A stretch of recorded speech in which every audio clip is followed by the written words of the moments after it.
Sometimes today it's thought that the Catholic faith and modern society cannot go hand in hand. But today in St Bartholomew's Primary School, we're joined by a very special guest.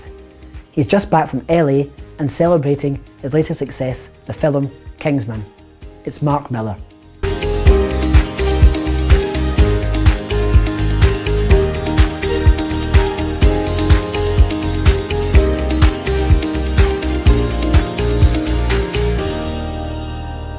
So, Mark, you're fresh back from Los Angeles, here back in your hometown of Coatbridge, in your former school, St Bartholomew's. So can you talk about your earliest memories here? Earliest memories coming to St Bartholomew, I've got so many actually, and it's funny, like I always talk to my kids about it, because every night when I'm giving them bedtime stories, they ask me about stuff that I did when I was wee, and it always seems to revolve around school, because it's such a big part of your life. You know, when you come home, you have your dinner, you watch a bit of TV and you go to bed. You know, and school really takes up most of your day when you're a kid. So it's very formative for you, it's really important, and all your teachers and all your pals at school and everything, they're the foundations of your life, really. Of course, you made your first communion as well. Tell us what happened that day.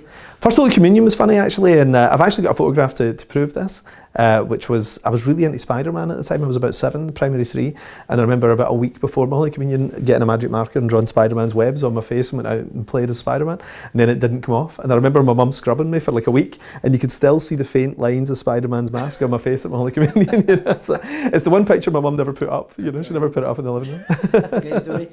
And you know, further into your high school, you went to St Ambrose, of course, as well. What were the values that you learned at school, you think, are most important? You learn things in a subtle way. It's funny, you think going to Catholic school that it's about RE, you know, but it's actually the ethos of the school in general. So I actually think from the minute you come in at 9 o'clock until we used to leave at 10 to 4, that it felt like a Catholic school. So even when you were doing English or you were doing maths or whatever, it still felt that you were a Catholic school. So it was the culture. And I think it's not so much a lesson as such, like I say, that was only 30 minutes a day that we got RE, but it was just a general way of thinking, you know, and I think it is a little bit different.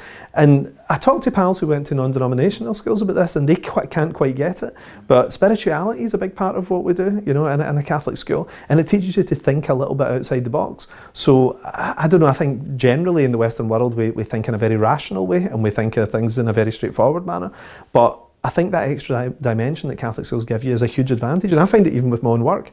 It sort of teaches you to expand your mind and think about things in other ways, which I think is important in any aspect of work. It can give you that extra little advantage, but I think in writing in particular, to think outside the box a little is a good thing. But yeah, of course, I was going to come on to that actually, because you talked about your faith influencing your work, and how does that work? How does it influence your work? I don't know, I think I always was drawn towards superhero stories. You know, I always loved that stuff when I was a kid. And I do think like being a Catholic is a little bit a part of that, because it's somebody who, you know, if you think about what a superhero is, it's somebody that goes out and does good things every day, you know, and I think that was just what we were taught at school, you know, the idea that Christianity and Catholicism in particular is so enmeshed in that even the Sacred Heart looked like a superhero to me. It was somebody wearing a red gown, you know, and had an emblem on his chest. So the whole thing, you know, always felt like a very positive thing to me. Like I never had any negative experiences. And it's funny because we do see that a lot, you know, in the media in particular, lash out at Catholic schools and Catholicism in general any chance they get. And I don't know why, but there does seem to be a particular sort of antagonism towards our faith in a way that you don't get to others. You would go to jail for attacking other faiths in the same way.